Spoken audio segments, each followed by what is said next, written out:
Hello, আসসালামু আলাইকুম। কি অবস্থা সবার? আই হোপ আপনারা সবাই ভালো আছেন। আমিও আল্লাহর রহমতে আপনাদের দোয়ায় অনেক ভালো আছি।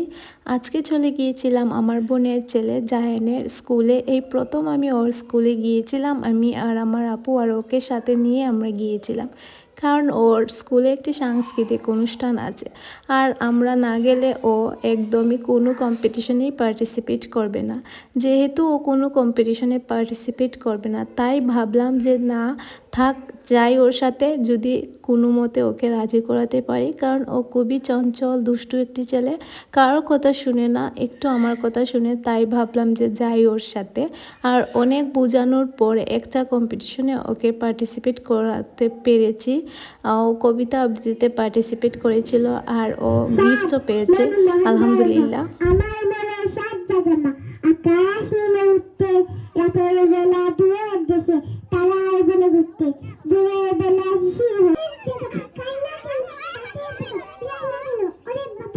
ওরে বাবা ধন্যবাদ। মাশাআল্লাহ, ও খুব সুন্দর করে কবিতা আবৃত্তিটি করেছে। যদিও আমি যেভাবে ওকে শিখিয়ে দিয়েছিলাম ও পুরোটা ওরকম করতে পারেনি, বাচ্চা মানুষ বুঝতে পারেনি, ভয় পেয়ে গিয়েছিল একটু।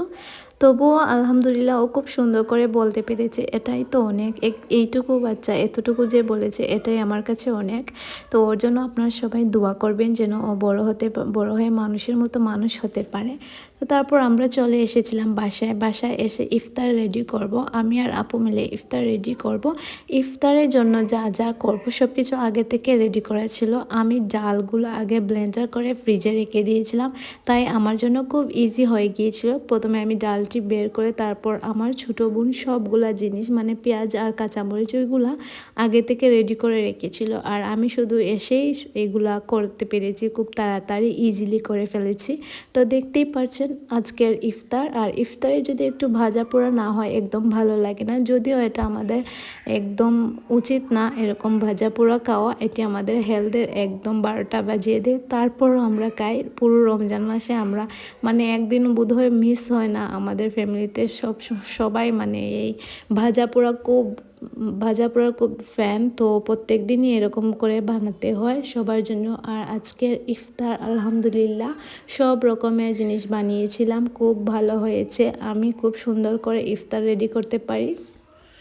ইফতারে যা যা বানানো হোক না কেন, আমার সবচেয়ে ফেভারিট আইটেম হচ্ছে ছোলা বোনা। ছোলা বোনাটা আমার এত পরিমাণ ভালো লাগে।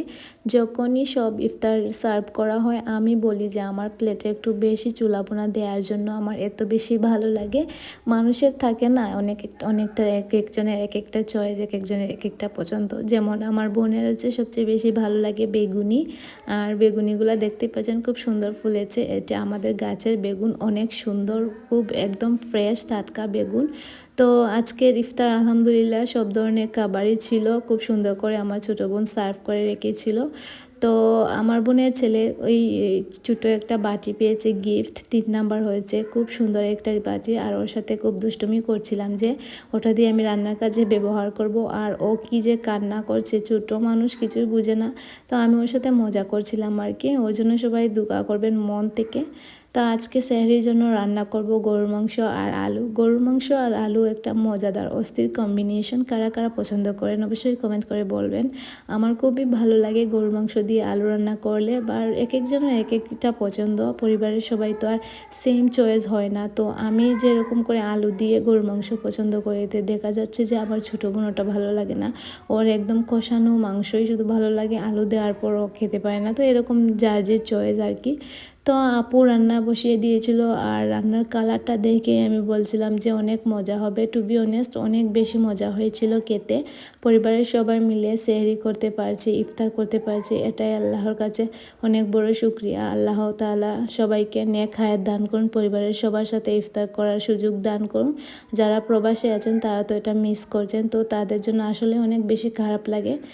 আর আমার জন্য আপনারা সবাই দোয়া করবেন মন থেকে। আমিও আপনাদের জন্য দোয়া করছি যাতে আপনারা সবাই ভালো থাকেন। তো আমার ব্লগটি আপনাদের কাছে যদি ভালো লেগে থাকে অবশ্যই একটি কমেন্ট, লাইক, শেয়ার করতে ভুলবেন না। আর আমার পাশে থাকবেন, আমিও চেষ্টা করব আপনাদের পাশে থাকার।